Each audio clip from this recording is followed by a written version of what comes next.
Assalamualaikum warahmatullahi wabarakatuh. Hai, jumpa kembali dengan Ustazah Hikmi.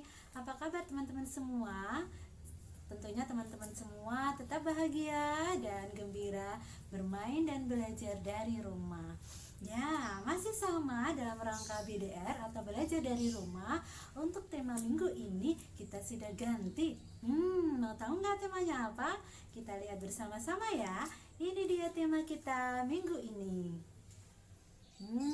Tema kita adalah rumahku. Ya, untuk mengawali pertemuan kita minggu ini, kita berdoa terlebih dahulu dengan membaca basmalah bersama-sama ya. 1, 2, 3. Bismillahirrahmanirrahim. Terima kasih. Kita lanjutkan kembali. Namun sebelumnya kita mau menyanyikan satu buah lagu. Bareng-bareng yuk. 1, 2, 3. Ini rumahku indah sekali, bersih setiap hari, tempatku main bersama kawan dan sangat nyaman. Ini rumahku indah sekali, bersih setiap hari. Di sini ada aku dan keluarga, kami bahagia. Itu tadi lagunya. Nanti bisa ditirukan bersama ayah dan bunda ya. Kita lanjutkan saja untuk tema rumahku. Kita buka pop up kita. Tada! Gambar apa ini ya? Ini adalah gambar rumah. Nah, pertama kali kita akan mempelajari tentang bagian-bagian rumah. Bagian rumah yang paling atas, ini dia. Nah, disebut apa anak-anak? A, T, A, P, atau dibaca atap. Atap adalah bagian rumah yang paling atas untuk melindungi rumah dari atas. Iya, dari atas itu ada apa memangnya? Ya, dari air hujan. Kemudian ada daun-daun yang berguguran supaya rumah tetap terlindungi. Kemudian bagian rumah yang paling bawah, kita lihat yuk. Bagian rumah yang paling bawah ada apa? Namanya disebut LANTAI, dibaca lantai. Nah, ini adalah bagian rumah yang paling bawah atau disebut sebagai alas rumah. Lantai biasanya terbuat dari berbagai macam bahan. Ada yang terbuat dari keramik, ada yang terbuat dari batu marmer, ada juga yang terbuat dari semen. Semuanya tergantung dari model rumah masing-masing. Ya, kemudian bagian rumah yang berikutnya adalah huruf D. Dimulai dari huruf D. Apa? DINDING, dibaca dinding. Dinding adalah bagian rumah yang membentuk sebuah rumah menjadi model gitu ya. Model atau bentuk rumah. Nah, ini dinding juga melindungi rumah. Ya, kemudian bagian rumah yang lain adalah apa? Kalau kita mau masuk melalui apa? Kita lihat orang mau lewat masuk lewat mana ya kalau mau masuk? Nih, ini lewat pintu, PINTU, pintu. Mau keluar juga lewat pintu. Kalau masuk tidak lewat pintu, nanti dikiranya pencuri. Nah, bagian rumah yang lain kalau yang bermanfaat sebagai sirkulasi udara, kemudian membuat rumah menjadi rumah yang terangnya kecukupan, cahayanya bisa masuk, menjadi rumah yang sehat, itu adalah apa? Bagian apa namanya? Jendela. Huruf pertamanya adalah huruf J. Ini yang menjaga rumah dalam sirkulasi udara dan pencahayaan yang baik. Nah, kemudian masih ada lagi bagian rumah Nah, itu ada halaman rumah. Untuk halaman rumah berbeda, ada yang halamannya luas, ada yang halamannya kecil, kemudian ada yang berpagar dan ada juga yang tidak. Oke, kita lanjutkan belajar yang berikutnya. Setelah bagian-bagian rumah, kita mau tahu manfaat dari rumah. Kita buka saja manfaat dari rumah. Ada tulisannya banyak ya. Kita bacakan ya. Manfaat rumah yang pertama adalah sebagai tempat berteduh dan berlindung. Tentunya dari bahaya yang ada di sekitar atau dari lingkungan. Nah, misalnya contohnya dari hujan, dari kehujanan, dari kepanasan, kemudian dari binatang buas dan sebagainya. Nah, yang kedua, rumah juga sebagai tempat tinggal, di mana anggota keluarga tinggal di dalam rumah tersebut untuk saling berinteraksi, saling berkomunikasi, berbicara, ngobrol bersama, saling berkasih sayang. Nah, itu nomor 2 manfaat dari rumah. Yang ketiga, manfaat dari rumah adalah sebagai identitas atau tempat identitas. Ya, kan ada yang namanya alamat rumah. Alamat rumah itu tergantung dari letak di mana rumah kita berada.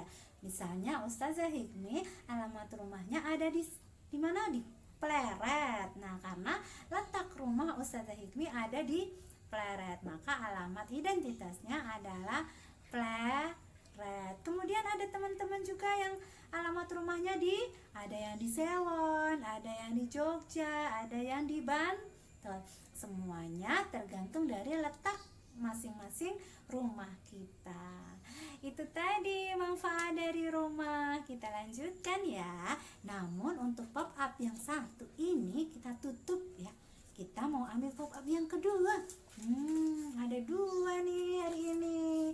Oh, minggu ini. Nah, ini dia buku kita yang kedua. Masih sama, temanya adalah rumahku. Kita lanjutkan ya belajarnya, yaitu tentang ruangan-ruangan di dalam rumah. Nah, ini dia ruangan yang pertama. Kita mau mempelajari tentang ruang tamu.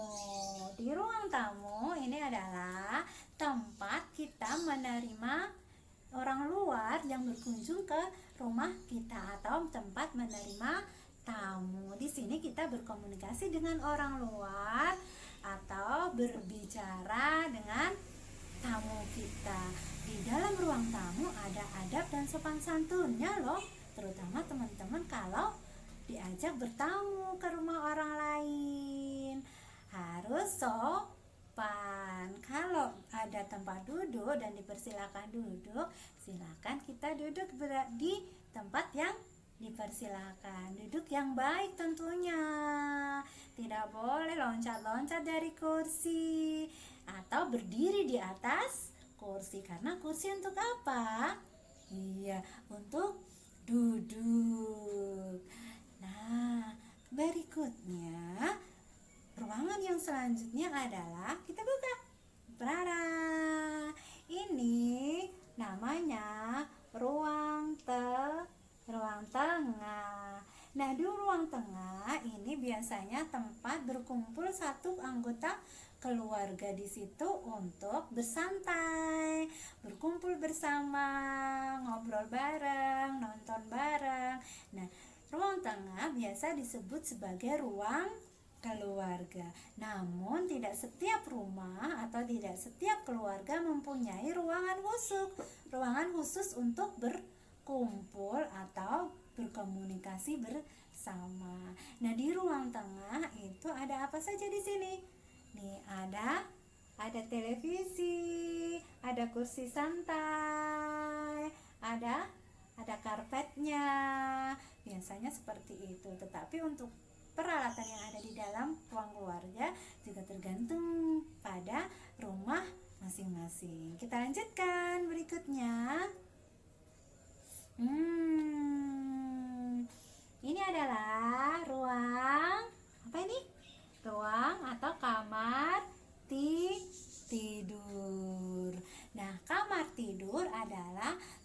ruangan di dalam rumah yang digunakan sebagai tempat beristirahat atau tempat untuk tidur.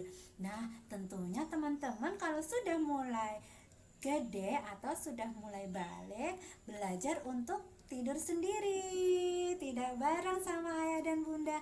Siapa yang sudah belajar, sudah berani tidur sendiri?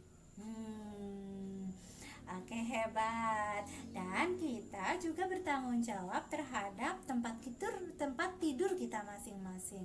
Harus menjaga kebersihan. Kemudian nih, kalau ada selimutnya, kalau sudah bangun dirapikan, bantalnya ditata dan sebagainya. Tentunya di kamar tidur itu pasti ada tempat tidur, kemudian ada lemari tempat untuk menyimpan baju, kemudian ada kaca untuk berias atau untuk berdandan saat kita memakai baju dan sebagainya. Ya, kita lanjutkan ruangan yang berikutnya. Apa ya? Oh, ini dia. Ruang apa ini? Iya, ini adalah dari huruf D. Dapur.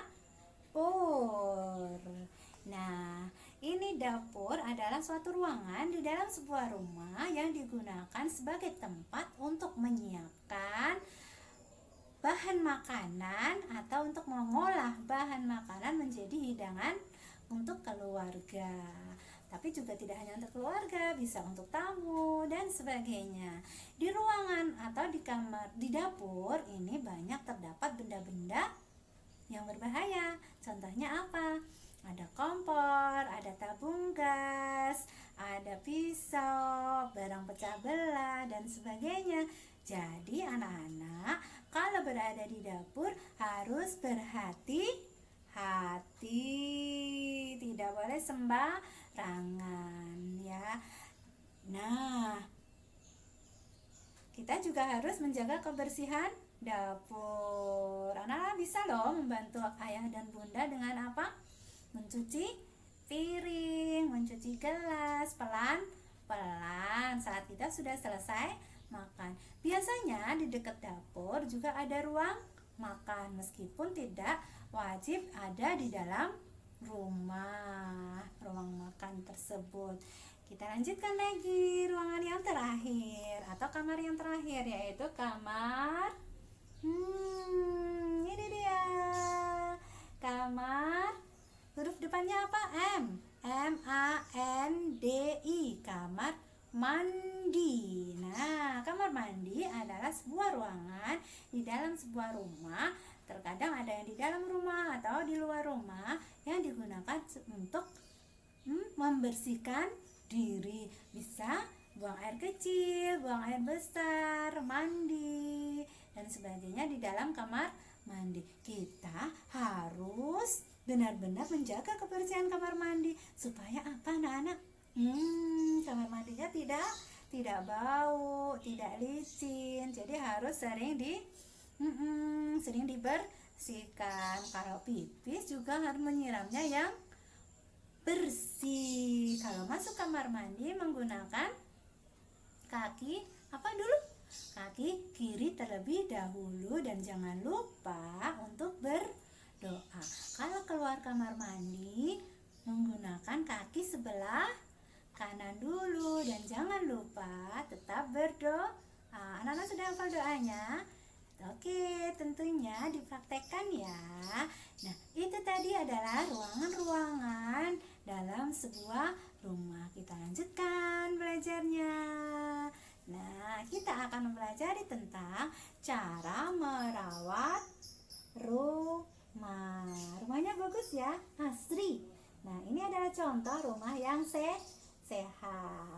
Nah, rumah yang sehat itu apa? Rumah yang sehat itu adalah rumah yang nyaman, sirkulasi udara dan penerangan tercukupi dengan baik. Kemudian ada penghijauan sehingga rumahnya menjadi sejuk dan segar. Nah, cara merawat rumah kita lihat di sini apa saja ya. Yang pertama adalah rumah untuk biar terjaga itu dicat dindingnya. Supaya apa? Supaya dindingnya tidak mudah lapuk. Makanya anak-anak, kalau dinding-dinding rumahnya sudah dicat, tidak baik untuk dicoret-coret atau digambarin. Kalau menggambar ada tempat tersendiri, bisa di papan tulis atau papan gambar atau di kertas. Dan kedua, harus rajin dibersihkan rumahnya dengan rutin. Lantainya harus disapu. Kemudian kalau kotor juga dipel. Dan kalau ada sawang-sawang tuh, apa tuh sawang namanya ya bahasa Indonesianya ya? Nah, itu juga dibersihkan. Kacanya juga jangan lupa untuk dibersihkan. Kalau di sekitar rumah ada rumput yang mengganggu, juga bisa dicabut. Dan sebaiknya di lingkungan rumah juga harus dijaga keamanannya, ya, dan kebersihannya. Ditanamin tanaman yang indah, ada tanaman bunga dan tanaman pangan juga bisa loh, agar rumah kita asri dan udaranya juga segar. Yang berikutnya adalah jika ada bagian rumah yang rusak, segera untuk diperbaiki supaya kerusakan itu tidak menambah kemana-mana ke bagian yang lain. Begitu cara merawat rumah. Dan anak-anak, kita bisa membantu tugas orang tua untuk merawat dan menjaga rumah kita, yaitu dengan cara membantu mereka menjaga kebersihan rumah kita. Oke, setuju semuanya? Ya, kita tutup buku ini tentunya sampai di sini ya. Dan kita ulangi lagi yuk lagunya biar teman-teman hafal. Sebelum kita tutup, kita ulangin 1, 2, 3. Ini rumahku indah sekali, bersih setiap hari, tempatku main bersama kawan dan sangat nyaman. Ini rumahku indah sekali, bersih setiap hari. Di sini ada aku dan keluarga, kami bahagia. Sampai di sini dulu dari Ustazah Hikmi. Kalau ada salah dimaafkan ya. Billahi taufiq wal hidayah. Wassalamualaikum warahmatullahi wabarakatuh.